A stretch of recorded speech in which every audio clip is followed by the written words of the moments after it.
আসসালামু আলাইকুম। আমি মোহাম্মদ শাহাদাত খান সোহেল আকুপেশন নিয়ে কথা বলি। আজকে আপনাদের মাঝে হাজির হয়েছি স্বাস্থ্য কথা নিয়ে। আজকে যে বিষয়ে আলোচনা করব সেই বিষয় হচ্ছে কিডনি। আমাদের দুই হাতে কিডনি আছে। এবার কিডনিটা এবার দুই হাত দিয়ে মেজারমেন্ট করে নেবেন।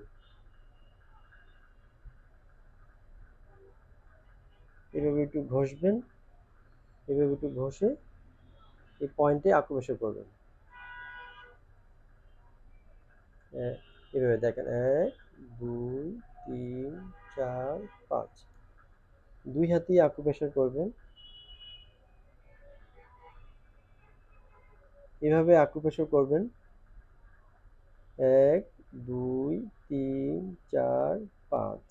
এই চাপ দিলে একটু ব্যথা অনুভব হবে এবং এখানে চাপ দিবেন 50 বার। এখানে 50 বার নিজে নিজে আকুপ্রেশার করবেন। চাপ দিলে একটু ব্যথা অনুভব হবে। এই ব্যথা সপ্তাহে 6 দিন করবেন, একদিন রেস্ট দিবেন, তাইলে এই ব্যথা থাকবে না, চলে যাবে।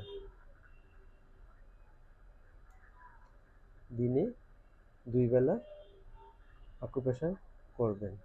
যারা কিডনিজনিত সমস্যা আছেন এবং কিডনিতে পাথর আছেন তারা এখানে চাপ দিবেন। সকালে ঘুম থেকে উঠে কালো চা পান করবেন, সেই সাথে আকুপ্রেশার করবেন এবং অতিরিক্ত প্রোটিন খাবেন না, অতিরিক্ত লবণ খাবেন না, অতিরিক্ত ব্যথানাশক ওষুধ খাবেন না, পেইন কিলার খাবেন না, ডায়াবেটিক্সটা নিয়ন্ত্রণ রাখবেন। এগুলা পালন করলে আপনার কিডনিটা ভালো থাকবে এবং কিডনি ভালো রাখার জন্য আপনার ন্যাচারাল প্রোটিনটা খেতে হবে। অতিরিক্ত প্রোটিন খাওয়া যাবে না। সবজি খেতে হবে, সালাদ খেতে হবে, লাউ, জালি, মিষ্টি কুমড়া এগুলা খেতে হবে। তাহলে আপনার কিডনিটা ভালো থাকবে। কিডনি হচ্ছে আমাদের শরীরের অনেক মূল্যবান একটি অর্গান। কিডনির কাজ কি?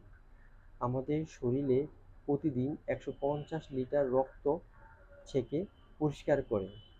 কিডনি ভালো বস্তুটা পেটে রাখে আর খারাপ বস্তুটা প্রস্রাবের মাধ্যমে বের করে দেয়। এটা হচ্ছে কিডনির কাজ। আমাদের শরীরে দুটো কিডনি আছে। দুটো কিডনিতে প্রায় 24 লাখ ছাঁকনি আছে। এই